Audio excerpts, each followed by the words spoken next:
So right now আমি বানিয়েছি রসমালাই। না, এটা রসমালাই না, এটা হচ্ছে যে মিষ্টিটা ভেতরে থাকে না রসগোল্লার মতো, সেটা। তো এটা আমি বানিয়েছি জাস্ট রিকোটা চিজ কিনে এনে ওটাতে একটু সুগার অ্যাড করে ওর মধ্যে একটু কার্ডামাম পাউডার আর একটুখানি কোনো এসেন্স তোমরা চাইলে দিতে পারো, আমি দিইনি, আমার কাছে ছিল না। আর জাস্ট এটাকে একটু বেক করতে দিতে হয়। সো 35 মিনিটসের জন্য বেক করতে দেওয়া হয়েছিল। অ্যান্ড জিনিসটা দেখতে হয়েছে একদম দেখো এরকম মিল্ক কেকের মতো, অসাধারণ।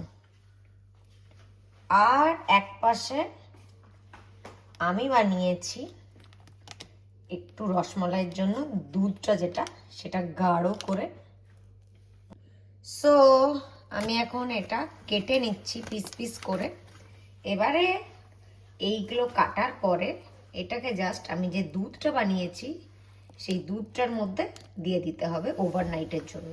দেন এটা কালকে খুব সুন্দরভাবে খাওয়া যাবে। আর দুধটা আমি কীভাবে বানিয়েছি, দুধটা আমি নিয়েছি ফুল ফ্যাট মিল্ক, তার মধ্যে আমি অ্যাড করেছি কেসর, আমি অ্যাড করেছি তার মধ্যে কার্ডামম পাউডার, একটু কাজু, অ্যান্ড দেন মিল্ক মেড দিয়ে ওটাকে গাঢ় করেছি। অ্যান্ড দেন এই যেটা বানানো হয়েছে এইগুলো ওটার মধ্যে দিয়ে দিলেই জাস্ট এটা কিন্তু রসমালাই রেডি। অ্যান্ড এটাকে তোমরা বেকড রসগোল্লা করেও কিন্তু খেতে পারো, এটা দারুণ লাগবে। যদিও বা আমার শেপটা এরকম হয়েছে, বাট ওইভাবেও করা যায়।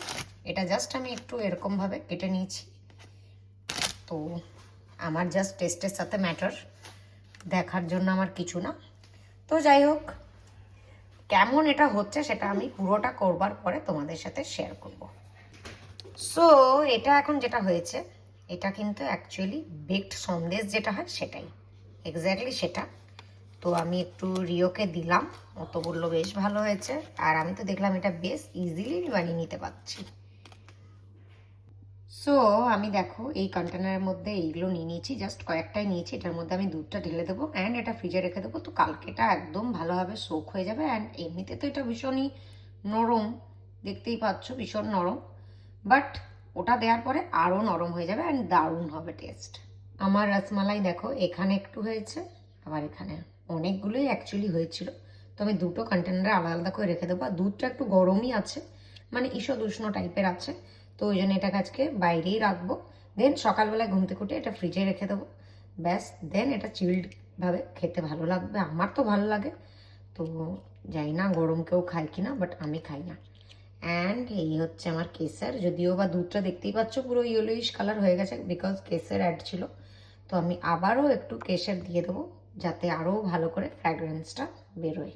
নাও আমার কেসার অ্যাড করা হয়ে গেছে আর আমি সুন্দর একটা মিষ্টি স্মেল পাচ্ছি। তো আজকের এই ভিডিও তোমাদের কেমন লাগলো অবশ্যই কিন্তু জানিও আমাকে। যদি ভালো লাগে তাহলে লাইক করবে। Bye bye.